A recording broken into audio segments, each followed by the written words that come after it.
Fala pessoal, sejam bem-vindos a mais um Enfermagens em Pauta. Hoje a nossa edição de número 64. Trago para vocês um julgamento do plenário do Supremo Tribunal Federal resolvendo uma grande polêmica que tínhamos nos tribunais superiores a respeito da ação penal no crime de estelionato, mais especificamente sobre a aplicação retroativa da exigência de representação trazida no artigo 171, parágrafo 5º do Código Penal, pelo pacote anticrime, pela Lei 13.964.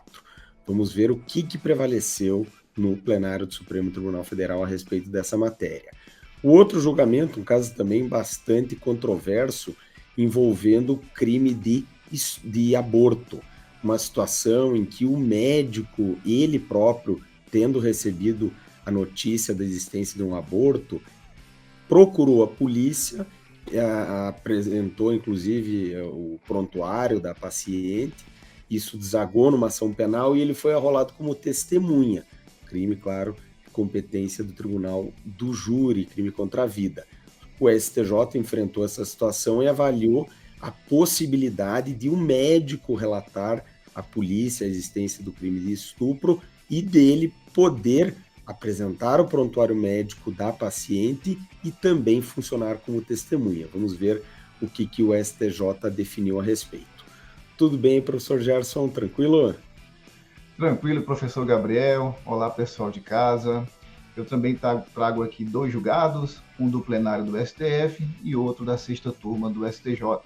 O primeiro, pessoal, da nossa Suprema Corte, trata do poder de requisição da Defensoria Pública, que já tratamos aqui em outro Info e Mais em Pauta, mas desta feita a gente vai tratar da possibilidade ou não de a Defensoria Pública requisitar a instauração de inquérito policial. Veremos daqui a pouco.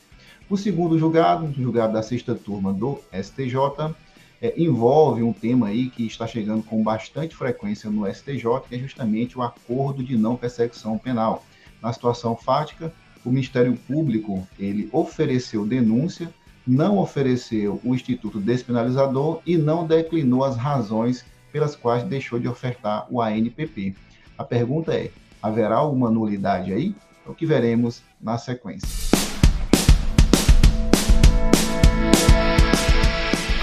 Pessoal, começamos então com o julgamento do plenário do Supremo envolvendo uma grande polêmica que se aguardava a sua pacificação exatamente pelo Pretor Excelso. Qual é o problema que ainda estava aí pendente de uma definição? O crime de estelionato, ele tradicionalmente foi um crime de ação penal pública incondicionada. Apenas a título muito excepcional, ele era de ação penal pública condicionada à representação do ofendido. Só naquelas hipóteses do artigo 182 e do artigo 183, conjugado com 183 do Código Penal, aquelas situações envolvendo escusas absolutórias. Muito raro na prática. Então, quase 100% dos casos, o estelionato sempre foi um crime de ação penal pública incondicionada. O pacote anticrime mudou completamente esse cenário. O que antes era a exceção e muito raramente acontecia, agora se tornou a regra. Artigo 171, parágrafo 5º do Código Penal, transformou a natureza da ação penal no crime de estelionato, de ação penal pública incondicionada para a ação penal pública condicionada à representação do ofendido. Essa nova regra tem também suas exceções.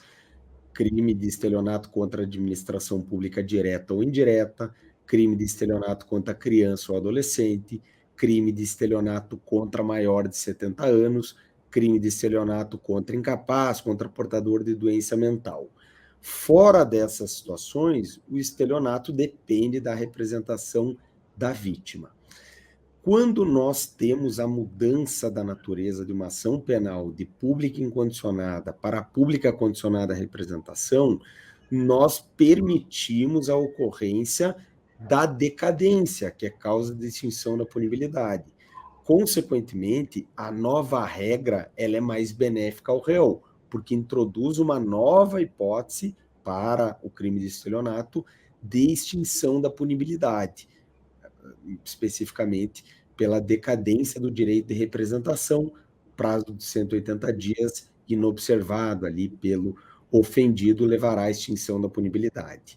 Então, embora se trate de uma norma que tem natureza processual, porque cuida da ação penal, cuida de uma condição de procedibilidade da ação penal, ela também tem natureza penal, porque respinga no ius puniendi estatal. Vai acarretar extinção da punibilidade se não houver a apresentação da representação pelo ofendido. Temos, com isso, uma norma mista ou híbrida.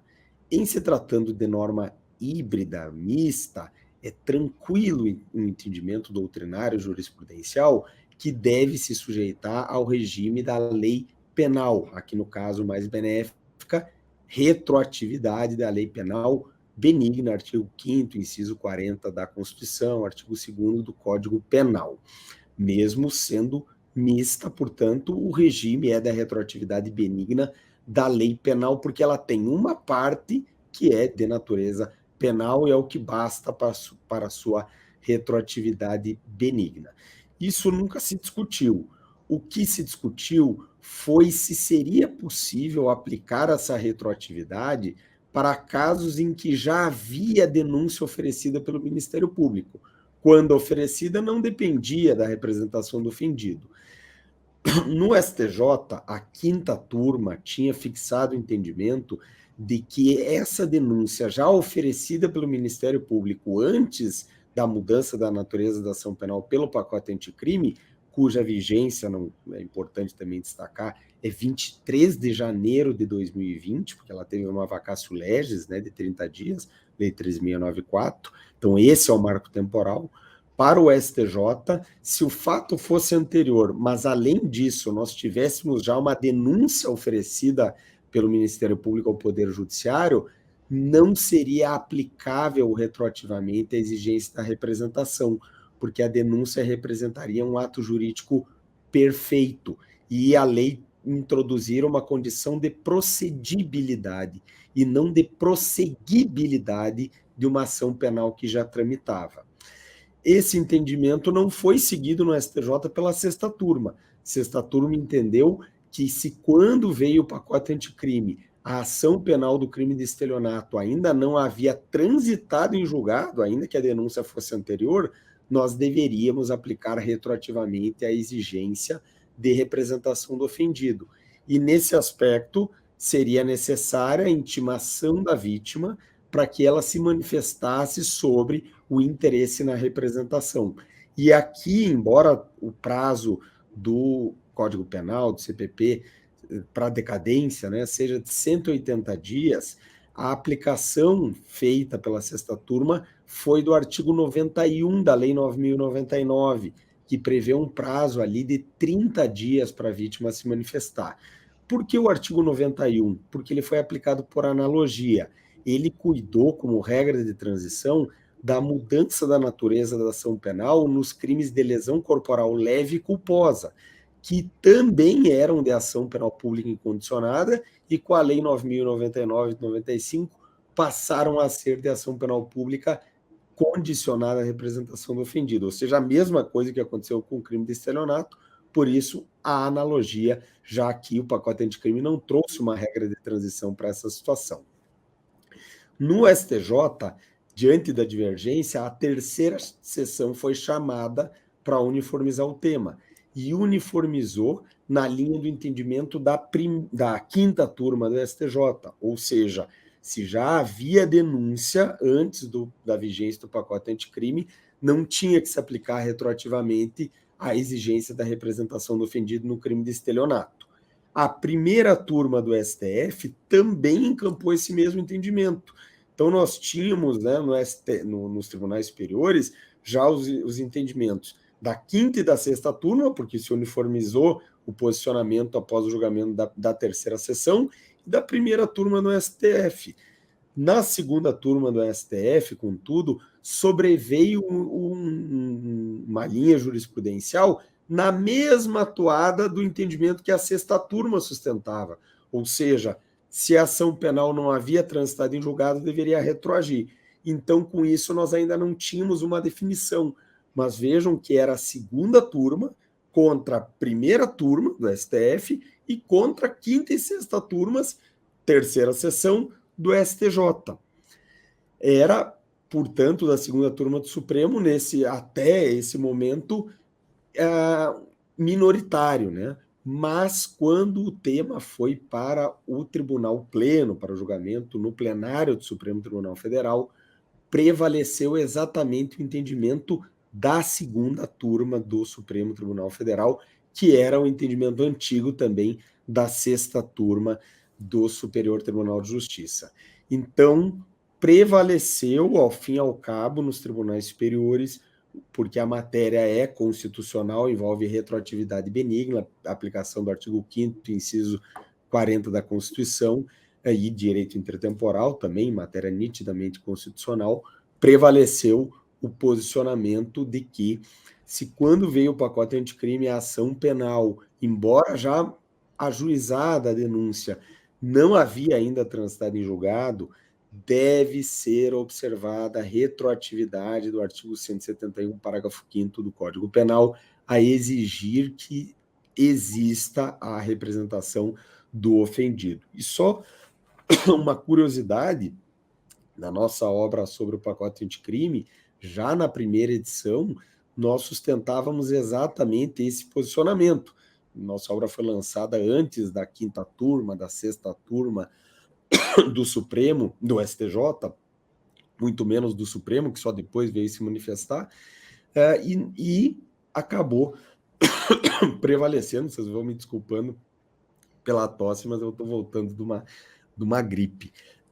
Mas, enfim, esse posicionamento me parece que era o mais acertado e acabou, se embora na doutrina muito controverso, acabou prevalecendo no plenário do Supremo Tribunal Federal. O STJ, claro, vai ter que adotar esse mesmo posicionamento, então a questão está resolvida. Inclusive no leading case, que foi julgado, o relator, a ministra Carmen Lúcia, ela fez a mesma coisa que a sexta turma do STJ fazia. Determinou intimação da vítima para que a vítima em 30 dias se manifestasse sobre o interesse na prossecução ali criminal, no prosseguimento da ação penal, por analogia ao artigo 91 da Lei 9.099. E só para finalizar, duas observações. Primeiro, tem que cuidar se o caso, mesmo anterior ao pacote anticrime, não é daqueles que agora continua sendo de ação penal pública incondicionada. Por exemplo, um estelionato contra a administração pública não precisa de nenhuma representação, nem antes nem depois do pacote anticrime. Então, esse é o primeiro ponto que tem que cuidar nos casos concretos. E segundo, nós sabemos que a representação do ofendido dispensa qualquer formalidade. Pode ser, inclusive, verbal, basta que se depreenda da manifestação da vítima o interesse dela em que ocorra a persecução penal. Então, se já existir nos autos a representação, não seria necessária nenhuma providência. Eu só falo não seria, porque, curiosamente, nesse caso que o Supremo julgou, se a gente olhar o inteiro teor do processo, já tinha um boletim de ocorrência feito pela vítima na esfera pré-processual.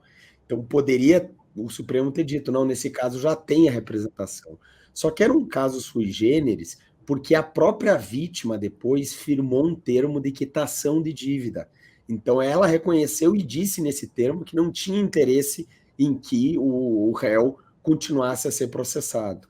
Então, né, digamos, né, esse caso com certeza vai morrer, a vítima já disse isso no termo de quitação. Mas não custa lembrar, né, professor Gerson, que a representação num crime de ação penal pública condicionada não pode acontecer depois da denúncia, né?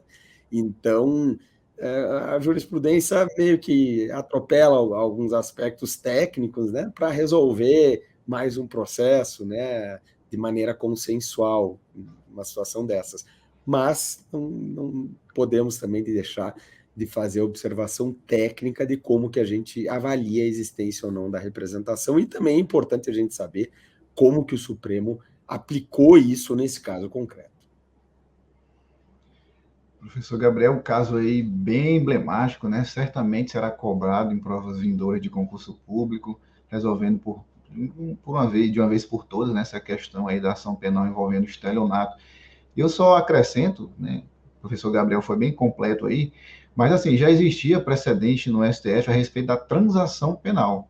E o entendimento adotado foi justamente nessa linha, né, de que poderia retroagir à época em que entrou em vigor a Lei 9.099, desde que ainda não tivesse havido o trânsito julgado da sentença penal condenatória. Então, o STF acabou adotando o mesmo entendimento agora para outro instituto, ou melhor, outra, no mesmo sentido, agora para a ação penal do estelionato, né? Então, já foi no mesmo sentido aí.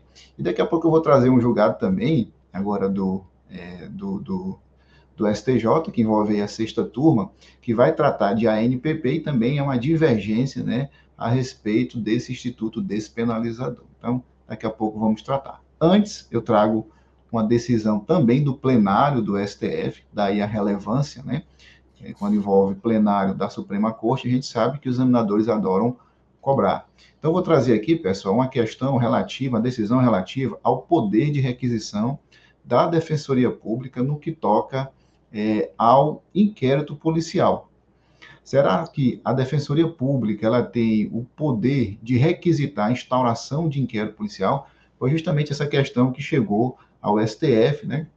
E a gente já tinha falado aqui em Enfermagem em Pauta anterior a respeito da ADI 6860. E lá nós deixamos consignados que o STF ele decidiu que a Defensoria Pública tem sim poder de requisição, ok? Então foi dito lá, como a gente explanou, que o STF entendeu que o poder de requisição da Defensoria Pública previsto na lei orgânica, na nossa lei orgânica, na lei complementar 80 de 94, é no sentido de que a Defensoria Pública pode sim requisitar de órgãos públicos, de agentes públicos, a realização de exames, perícias, requisitar informações, documentos e congêneres.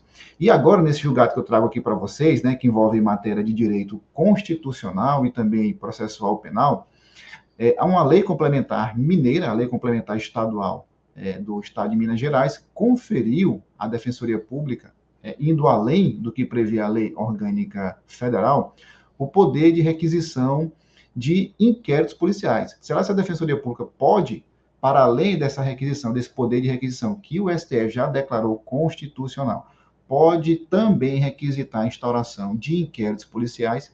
E aí, pessoal, a Suprema Corte respondeu de forma negativa, de que é inconstitucional lei orgânica estadual que confere à Defensoria Pública esse poder de requisitar a instauração de inquérito policial. Quais os fundamentos utilizados pelo STF? Primeiro, entendeu que houve uma inconstitucionalidade formal, tendo em vista que envolve aqui matéria processual, e nós sabemos que o artigo 22, inciso 1 da Constituição, prevê que matéria, no caso de matéria que envolva processo, né, o direito processual, é de competência privativa da União. Portanto, não poderia o Estado legislar sobre direito processual na espécie direito processual penal, né, ao conferir à Defensoria Pública essa legitimidade para requisitar a instauração de inquérito policial. Então, o primeiro fundamento foi de ordem formal, né? Houve, portanto, uma inconstitucionalidade formal, haja vista a usurpação da competência privativa da União.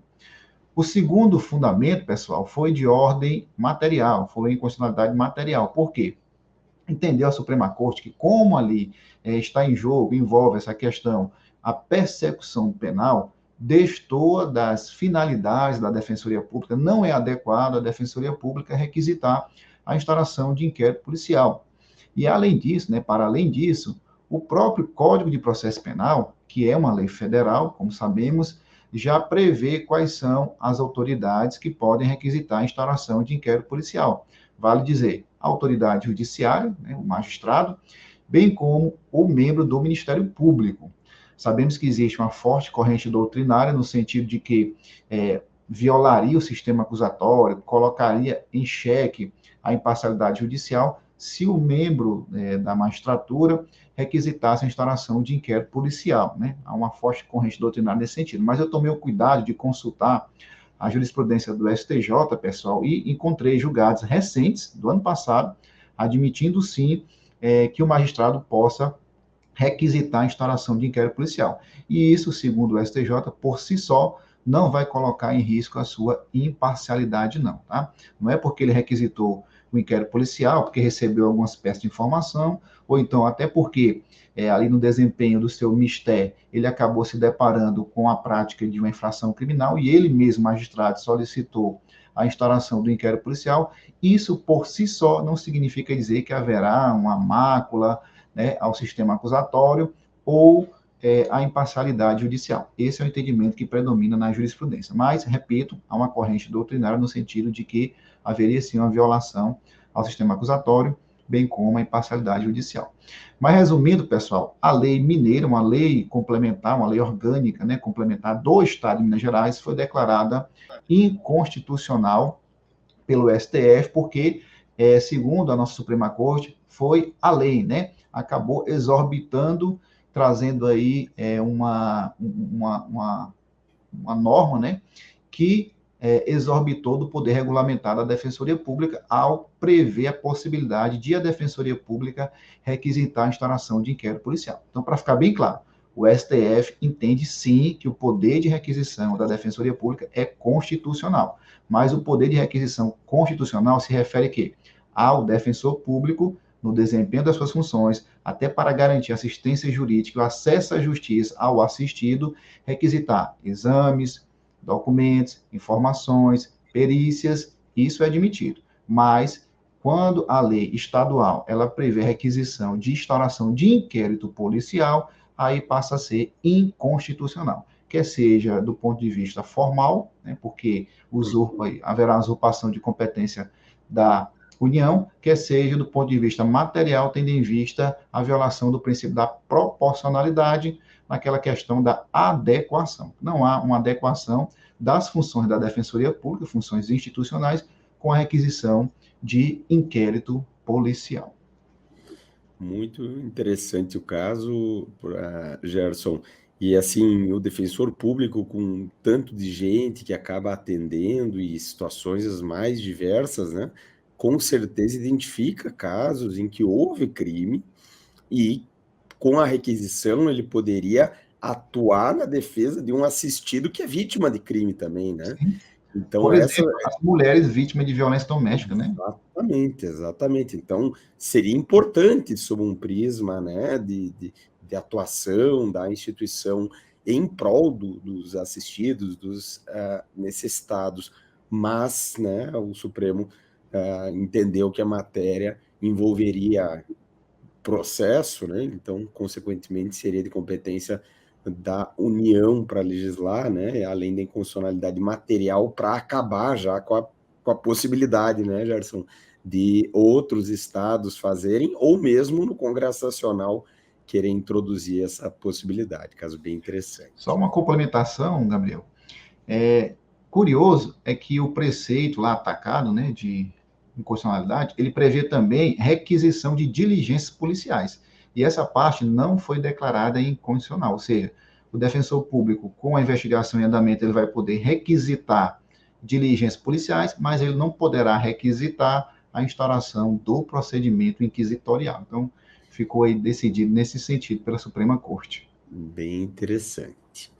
Pessoal, eu trago agora um julgamento do STJ, caso bem controverso, bem polêmico, envolvendo crime de aborto. Sempre que envolve o crime de aborto, a gente sabe que paixões afloram, né? Posicionamentos bem apaixonados de um lado ou de outro, né? Sejam os contrários, sejam os favoráveis. É um tema bastante espinhoso. Mas nós sabemos que o aborto continua sendo crime em nosso país, né?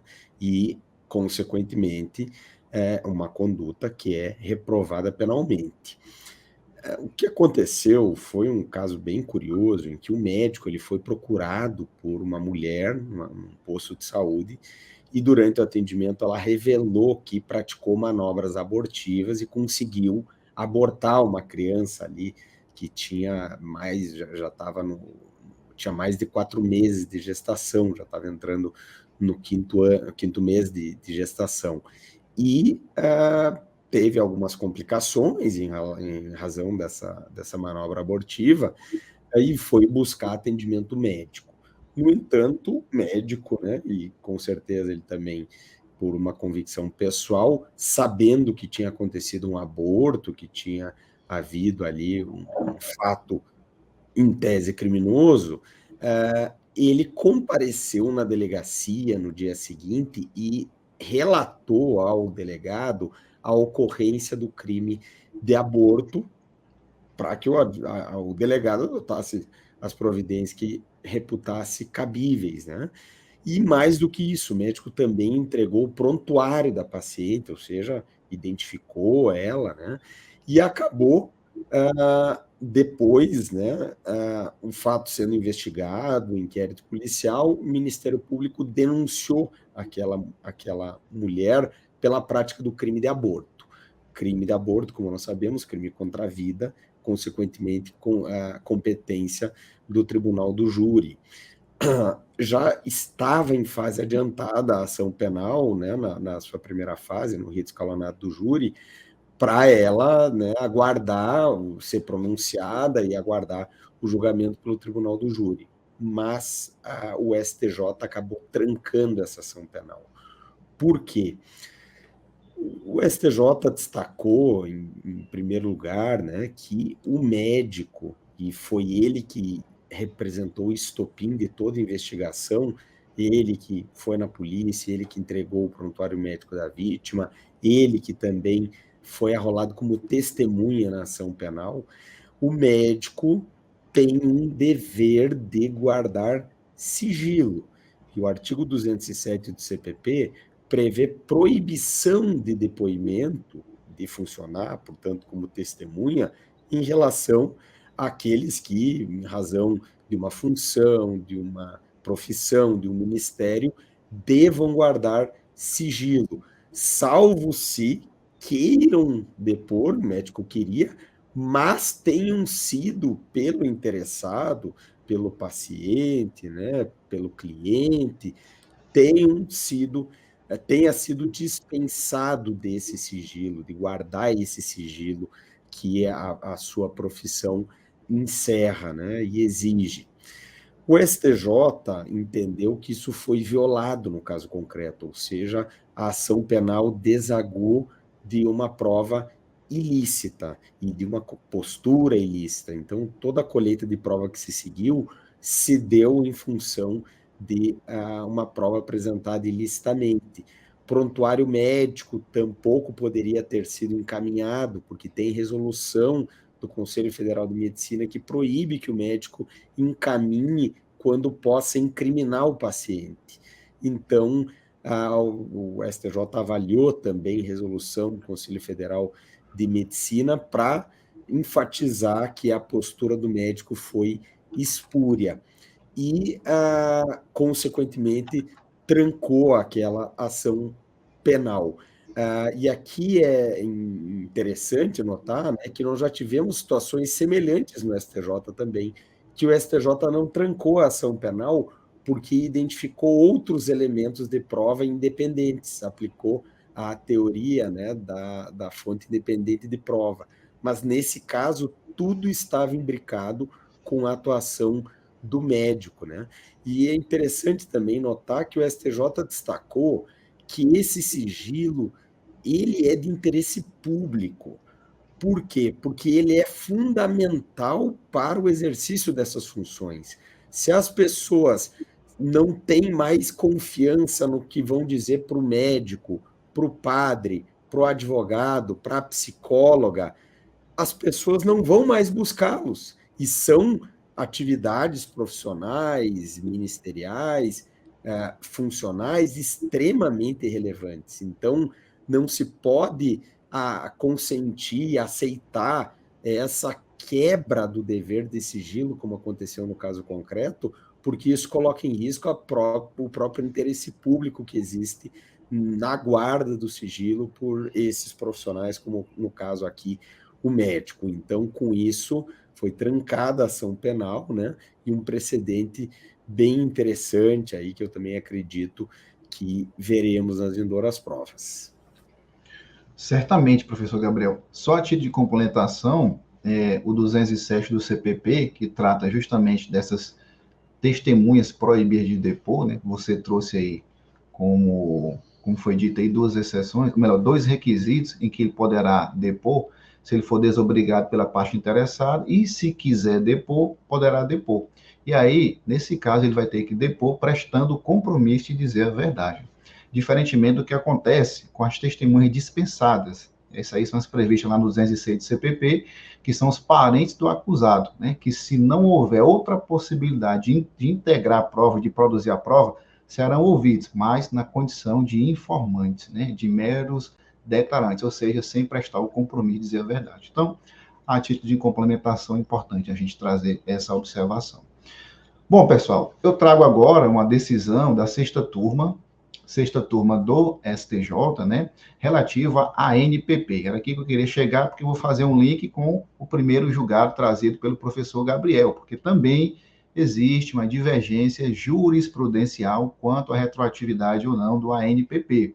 Primeiro, o que é o ANPP? O Acordo de Não Persecução Penal. Nós sabemos que, mesmo antes do advento do pacote anticrime, ele tinha previsão na resolução 181 do Conselho Nacional do Ministério Público.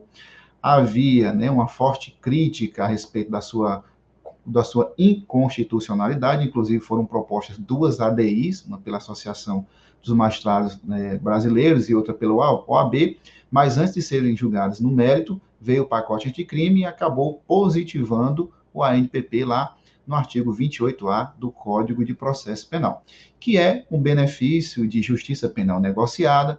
E, importante pontuar, pessoal, não é direito público subjetivo do investigado.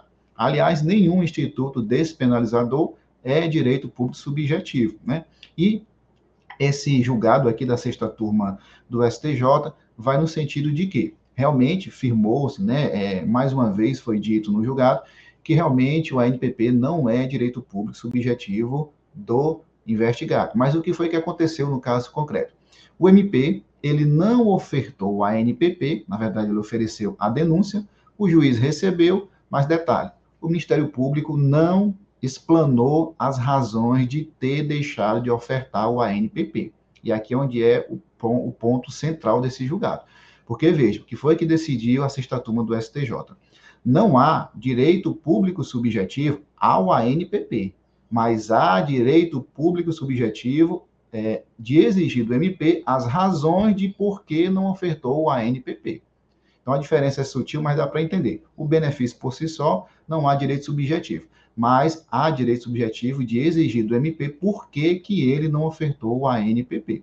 Inclusive, o artigo 28A, parágrafo 14 do CPP, ele prevê que o investigado ele pode instar o juiz a encaminhar as peças, né, para o órgão de revisão do Ministério Público, justamente para analisar a possibilidade de oferta do ANPP. Não é isso? E aí, pessoal, num caso concreto, o que aconteceu foi o seguinte: o MP, como eu disse, ele ofertou a denúncia, não disse por que deixou de ofertar o ANPP, e aí, depois de citado o réu já, né, agora já estamos na fase de ação penal, o réu foi citado e, por meio de seu advogado, ele arguiu uma preliminar de nulidade na resposta à acusação, justamente pela falta de oferta do ANPP. Depois veio o Ministério Público exercitando o contraditório e disse que realmente vai ofertar o ANPP, agora já na fase de ação penal, e que só não tinha ofertado antes porque não havia a confissão na fase do inquérito policial. Mas aqui já entra uma outra decisão do STJ no sentido de que a falta da confissão durante a seara processual, isso por si só não impede o ANPP. Nós sabemos que sim, a confissão formal e circunstanciada é sim um requisito do ANPP, mas ela não precisa necessariamente acontecer durante o inquérito policial. Ela pode acontecer ali na audiência com o Ministério Público, naquela fase preliminar de negociações preliminares do Instituto Despenalizador. Então, o que foi que decidiu, nesse caso, o STJ? O STJ reconheceu uma nulidade absoluta não só pela falta do ANPP, mas porque o MP não explanou as razões pelas quais deixou de oferecer o ANPP. E com isso, pessoal, acabou anulando a decisão judicial de recebimento da denúncia. Com isso, aquela consequência de interrupção da prescrição também desapareceu do mundo jurídico e acabou acontecendo a prescrição, né? Depois foi ofertada o ANPP na ação penal, reconhecendo o MP que realmente o réu, agora já réu, teria direito ao ANPP, mas o STJ deixou claro que o Instituto é pré-processual. Então, ele deveria ter sido ofertado antes, né, do início da ação penal, justamente porque também tem como consequência jurídica, desde que o investigado cumpra todas as condições, justamente a extinção da punibilidade. Então, o STJ declarou a nulidade absoluta, reconhecendo que houve sim prejuízo ao réu, e lembrar, pessoal, que tanto o STJ como o STF, eles entendem que mesmo no caso de nulidade absoluta, deve haver prova do prejuízo, para que essa nulidade absoluta seja reconhecida, né? Isso tanto o STJ quanto o STF, aplicando aí o princípio do padre nullité sans grief, ou seja, o princípio do prejuízo, que diz que não se declara nulidade sem prejuízo. Mas aqui no caso concreto, o STJ entendeu que houve sim prejuízo. Primeiro, por quê? Foi instaurada a ação penal. Segundo, porque houve interrupção da prescrição e, portanto, isso, claro, prejudica o réu. E terceiro, porque aquele recebimento da denúncia faz com que o investigado, aquele réu, melhor dizendo, ele não tenha direito a outros benefícios despenalizadores em outras ações penais durante o prazo de 5 anos, né, cotado do cometimento da infração criminal. Então, a nossa Corte Cidadã deixou claro que houve sim prejuízo para o réu e, portanto, reconheceu a nulidade absoluta, de novo, não porque o MP deixou de ofertar o ANPP, mas porque ele não fundamentou a sua recusa. O direito subjetivo está nessa parte final, e não há direito subjetivo à oferta do ANPP, para ficar bem claro. Caso bem interessante, né, Gerson? Com consequências extremamente importantes, né, no processo penal, com reconhecimento da nulidade absoluta, tudo voltando a estaca zero, e ainda aqui, como aconteceu nesse caso, em tantos outros pode acontecer, uma prescrição. Então, o MP não pode dormir no ponto, né? Ele tem que apresentar, às vezes, junto com a denúncia, uma cota denuncial para dizer as razões pelas quais ele não está propondo o ANPP ou, eventualmente, o sursi processual, né?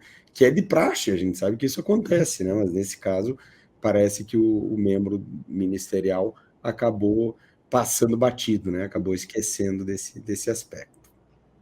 É um poder-dever, né, professor? Não é discricionalidade, sim, mas é regrada, né? Tanto é que a previsão legal de que se o MP não expuser as razões pelas quais deixou de ofertar o ANPP, pode o investigado solicitar uma revisão ministerial, né? Exatamente. Então, pessoal, com isso nós finalizamos o nosso Infemares em Pauta número 64. Espero que tenha ajudado vocês a compreender esses 4 julgados que nós selecionamos, consideramos de grande importância, e não deixem também de dar uma olhada no material escrito para poder ver ali com os exemplos, de forma bem didática, bem direta, né? O que foi decidido para uma boa memorização e uma compreensão ainda melhor.